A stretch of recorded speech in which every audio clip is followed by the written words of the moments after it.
বক্তব্য দিতে গেলে বাকরুদ্ধ হয়ে যাচ্ছি। যে প্রিয় মানুষটি গত মে মাসের 12 তারিখে ভারতে গিয়েছিল, ভারতে যাওয়ার পর 13 তারিখ থেকে তিনি নিখোঁজের পর থেকে বাংলাদেশ সরকারের গোয়েন্দা সংস্থা, স্বরাষ্ট্র মন্ত্রণালয়, বাংলাদেশ সরকারের সফল প্রধানমন্ত্রী দেশরত্ন শেখ হাসিনা, মমতাময়ী মা শেখ হাসিনা, তিনি তার খোঁজ দেওয়ার জন্য বিভিন্নভাবে প্রশাসনের কর্মকর্তাদের নির্দেশ দিয়েছিল। সেই নির্দেশের পরে আমরা লক্ষ্য করেছি কয়েকজন আসামি গ্রেপ্তার করা হয়েছিল। তার ভিতরে মূল ঘাতক ছিল আমানুল্লাহ আমান, শিলাস্তি রহমান এবং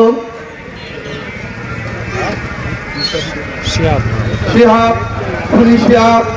তিনজনকে আটক করার পর তাদের স্বীকারোক্তি মোতাবেক আমরা লক্ষ্য করেছি আমাদের এই ঝিনাইদহ অঞ্চলে যারা আওয়ামী লীগের নেতৃত্ব দেয়, ঝিনাইদহ জেলা আওয়ামী লীগের একজন শীর্ষ নেতা এবং তার একজন সহকারী, তিনিও জেলা আওয়ামী লীগের নেতৃত্ব দেয়, তাদের স্বীকারোক্তি মোতাবেক, সেই ঘাতকদের স্বীকারোক্তি মোতাবেক এই জেলা আওয়ামী লীগের 2 শীর্ষ নেতার নাম বেরিয়ে আসে।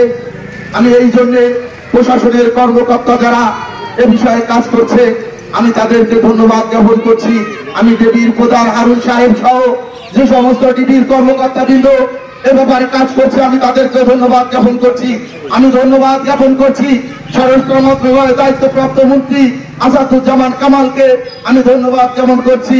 সারা বাংলার মমতাময়ী মা জননেত্রী শেখ হাসিনাকে আমরা ইতিমধ্যে অবগত হয়েছি আরো 2 জন আসামি আজকে গ্রেপ্তার হয়েছে খাগড়াছড়ি থেকে।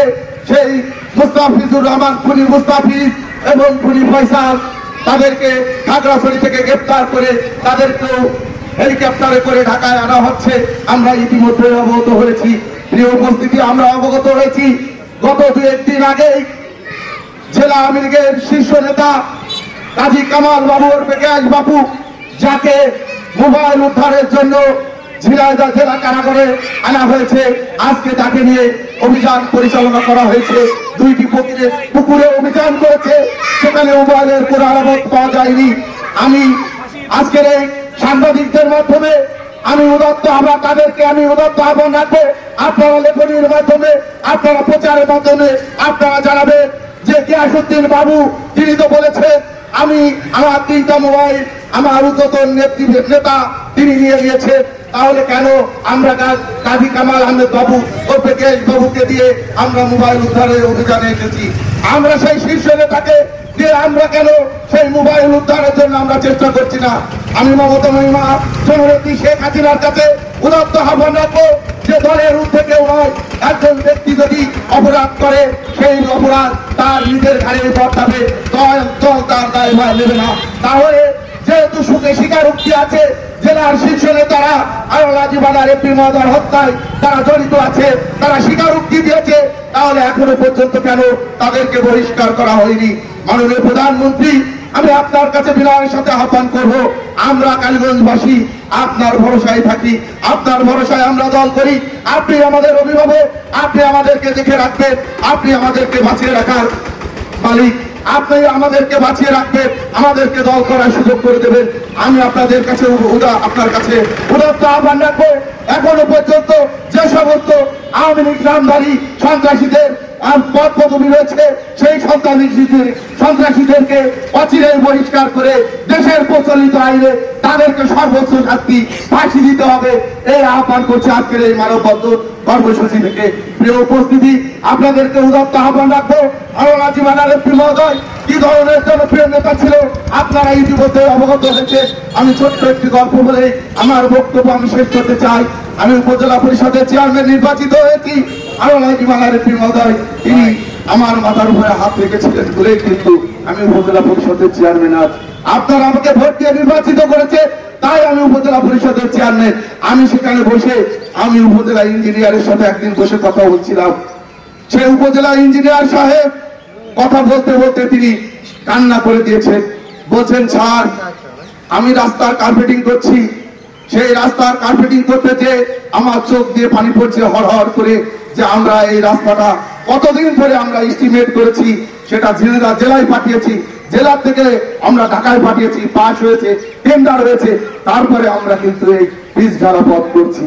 অথচ স্যার কত কষ্ট করে এই রাস্তাগুলো এনেছে, আমরা সেগুলো অনুধাবন করি। আমরা একটা কাগজ আমরা এখান থেকে তৈরি করে আমরা ঝিনাইদহ পাঠাই, সেখানে যেতেও 3 দিন লাগে। ঝিনাইদহ থেকে ঢাকায় যেতে 7 দিন লাগে। আর স্যার সেগুলো সই করে হাতে হাতে নিয়ে সেটা ঢাকা থেকে মন্ত্রণালয় থেকে সেটা পাস করিয়ে খুব দ্রুত সেই রাস্তা বের করে। কত কষ্ট স্যার করেছে। যে কাজ আমরা 1 মাসে করি, স্যার সে কাজ 3 দিনে করে দেয়।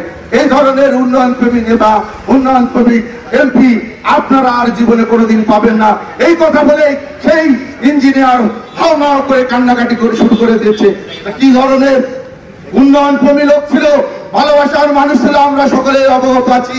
এই প্রিয় নেতাকে নৃশংসভাবে হত্যা করেছে, তারা কি ধরনের মানুষ হতে পারে আমরা সকলে অবগত আছি। আজকের এই মানববন্ধন কর্মসূচি থেকে আমরা সকলে ঐক্যবদ্ধভাবে আমরা সাংবাদিকদের মাধ্যমে প্রধানমন্ত্রী, স্বরাষ্ট্রমন্ত্রী সহ যারা এ বিষয়ে কাজ করছে সকলের কাছে আমরা উদাত্ত আহ্বান রাখবো। জেলা পর্যায়ে যে সমস্ত নেতৃবৃন্দ নাম এসেছে হত্যার সাথে, তাদেরকে অচিরে বহিষ্কার করতে হবে এবং এর সাথে কালীগঞ্জের আর কেউ জড়িত আছে কিনা সেগুলো খতিয়ে দেখতে হবে।